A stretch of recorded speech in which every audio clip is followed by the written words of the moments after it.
नमस्कार मित्रों, आज मैं फिर से एक नई कहानी आप लोगों के लिए लाया हूं।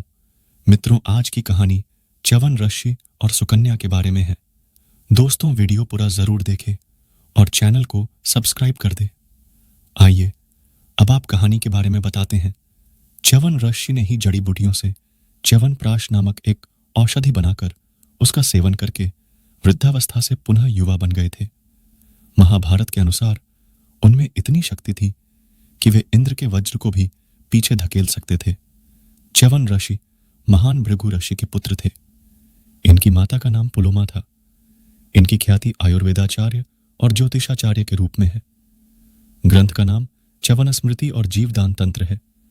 यहां प्रस्तुत है उनके बारे में संक्षिप्त और कुछ अलग हटकर जानकारी। महर्षि भृगु के भी 2 विवाह हुए। इनकी पहली पत्नी दैत्यराज हिरण्यकश्यप की पुत्री दिव्या थी। दूसरी पत्नी दानवराज पुलोम की पुत्री पौलमी थी। पहली पत्नी दैत्यराज हिरण्यकश्यप की पुत्री दिव्या देवी से भृगु मुनि के 2 पुत्र हुए, जिनके नाम शुक्र और त्वष्टा रखे गए। आचार्य बनने के बाद शुक्र को शुक्राचार्य के नाम से और त्वष्टा को शिल्पकार बनने के बाद विश्वकर्मा के नाम से जाना गया। इन्हीं भृगु मुनि के पुत्रों को उनके मातृवंश अर्थात दैत्य कुल में शुक्र को काव्य एवं त्वष्टा को मय के नाम से जाना गया है। दूसरी पत्नी पौलमी असुरों के पुलोम वंश की कन्या थी। पुलोम की कन्या की सगाई पहले अपने ही वंश के एक पुरुष से, जिसका नाम महाभारत शांति पर्व अध्याय 13 के अनुसार दंस था, से हुई थी। परंतु उसके पिता ने यह संबंध छोड़कर उसका विवाह महर्षि भृगु से कर दिया।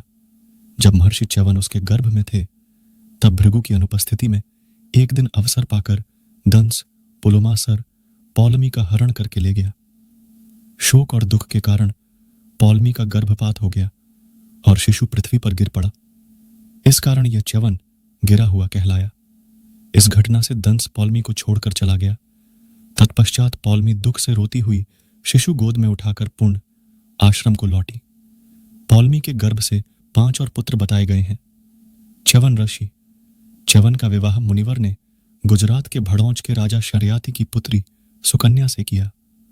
भार्गव च्यवन और सुकन्या के विवाह के साथ ही भार्गवों का हिमालय के दक्षिण में पदार्पण हुआ। च्यवन ऋषि खंभात की खाड़ी के राजा बने और इस क्षेत्र को भृगुकच्छ भृगु क्षेत्र के नाम से जाना जाने लगा। सुकन्या ने ऐसे बनाया बूढ़े अंधे पति को जवान और रूपवान। यह कहानी बहुत ही अजब गजब है। इस कहानी में एक ऐसे पुरुष की प्रेम कथा है जो बूढ़ा और शारीरिक रूप से कमजोर हो चुका है। इनके जीवन में एक दिन एक ऐसी घटना होती है कि अत्यंत रूपवती कन्या, जिसका नाम सुकन्या है, वह इनकी पत्नी बनकर आ जाती। इसके बाद 2 अत्यंत रूपवान पुरुष उससे विवाह करने के लिए लालायित हो उठते हैं। फिर कुछ ऐसा होता है कि बूढ़ा पति युवा हो जाता है और उसकी आंखें भी ठीक हो जाती हैं। इस कथा का उल्लेख श्रीमद्भागवत पुराण के 9वें स्कंद के 3रे अध्याय में किया गया है। इस कथा की नायिका सुकन्या राजा शर्याति की पुत्री एक दिन अपने पिता के साथ वन में शिकार देखने गई। वन में भ्रमण करते हुए इनकी नजर एक बांबी पर गई। राजकुमारी ने देखा कि बांबी के अंदर से कुछ चमक रहा है, जैसे 2 जुगनू हो।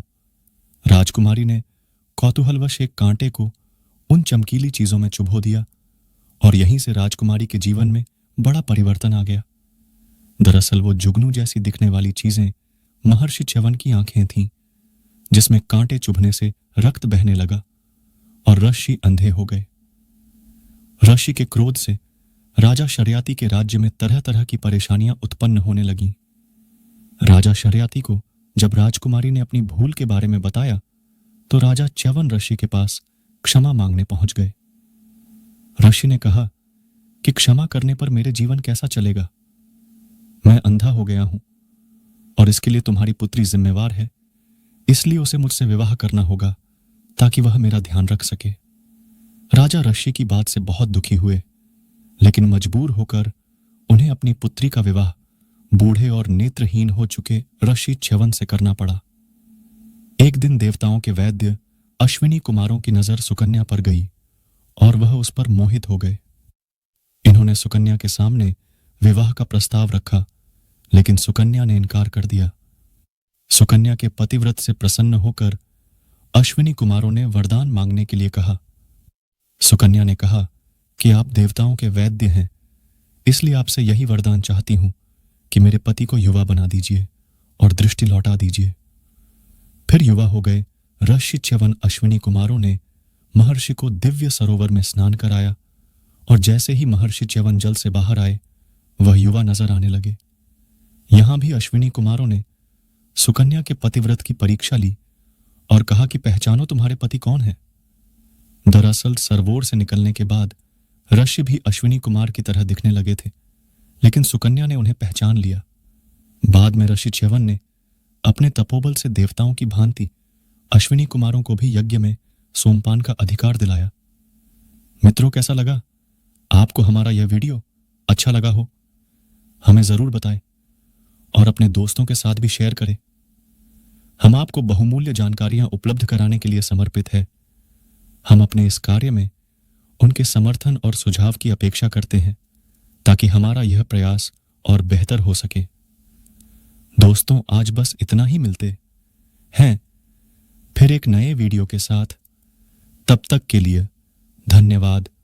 जय श्री कृष्ण।